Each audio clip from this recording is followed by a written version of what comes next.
forma è grave quando la condotta inappropriata è all'evidenza riconoscibile.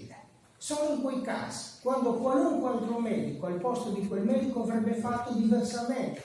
Sono i casi di chi amputa l'arto sano perché non legge la cartella. Sono i casi di chi, con un infermiere che dice: dottore, non mi faccia questa cefalosporina perché figura l'allergia all'antibiotico, gliela fa lo stesso, reazione avversa. Ecco, sono questi casi, davvero in questi casi nei quali è all'evidenza riconoscibile la condotta inappropriata, ci deve essere la colpa grave. Non, come dice qualche sentenza, una deviazione ragguardevole dell'agire appropriato. Ragguardevole cosa vuol dire? Ragguardevole per eventuali in termini della farmacologia e termine troppo maneggevole per me vuol dire una cosa che non altro vuol dire un'altra.